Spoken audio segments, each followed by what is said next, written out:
Avez-vous? Bienvenue dans... Salut, c'est Marc et Freddy. Bienvenue dans C'est Top, émission de Nico Cocasse.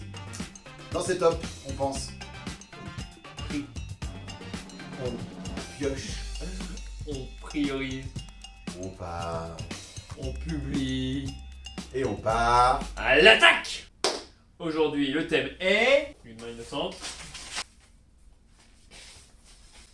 Ah, les punchlines de Jésus.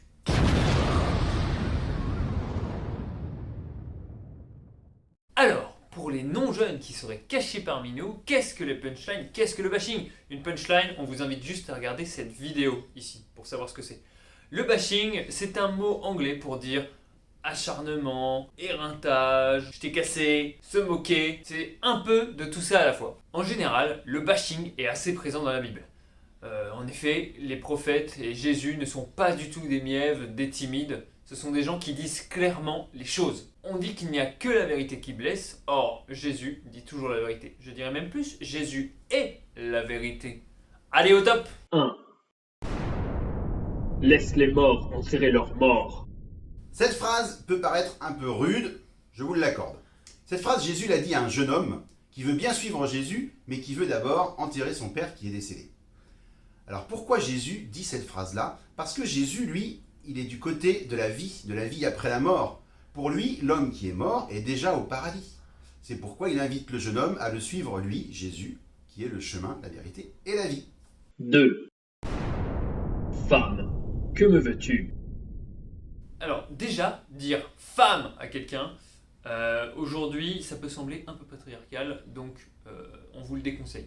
Cette phrase, Jésus l'a dit à sa mère avant qu'il ait commencé sa vie publique, il n'avait encore fait aucun miracle, et Marie lui demande de faire un miracle pour sauver la fête d'un mariage.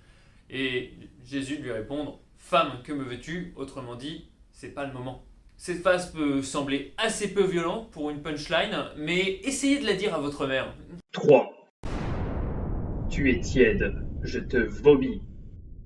Personne n'aime manger tiède. Mais ce que Dieu veut dire dans cette parole adressée à l'église de Laodicée, c'est qu'il ne faut pas être tiède. On peut être chaud, on peut être froid. Mais il ne faut pas être ni chaud, ni froid, mi-figue, mi-raisin, peut-être ben que oui, peut-être ben que non. Bref, des réponses de Normand, une neutralité à la Suisse, des choses qui sont désapprouvées par Dieu. Dieu veut des gens qui s'engagent, des gens qui ont la force de leur opinion et qui peut-être font des erreurs, mais qui au moins n'ont pas peur d'agir. 4. Passe derrière moi, Satan. Attends, c'est quoi la phrase déjà en latin? Va dans le métro Stanislas, non c'est pas ça. Va dans le frigo sac à glace, non plus. Bon, si vous retrouvez la phrase en latin, merci de la mettre en commentaire. Bon, ici Jésus s'adresse à Pierre. Pierre qui est donc le premier des apôtres et qui surtout sera le futur pape.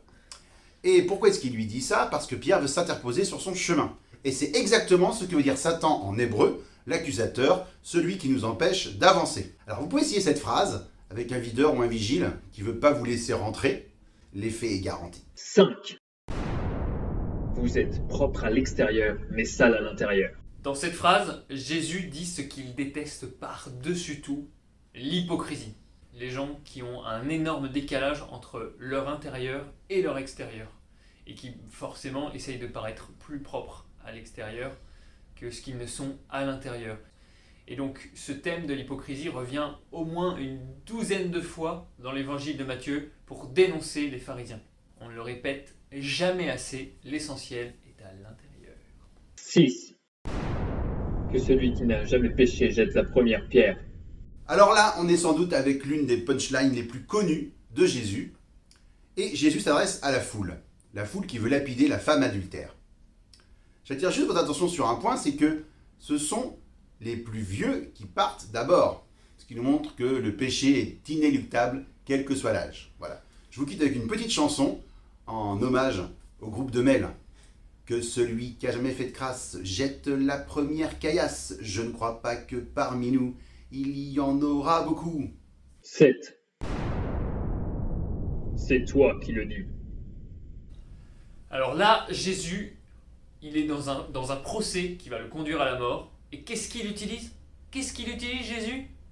L'équivalent d'un tu l'as dit Bouffi, de c'est pas faux, de c'est celui qui dit qui est, il dit c'est toi qui le dis. Effectivement, cette petite botte secrète, cette attaque miroir, peut servir dans bien des situations et permet de mettre la personne en face de ses propres contradictions.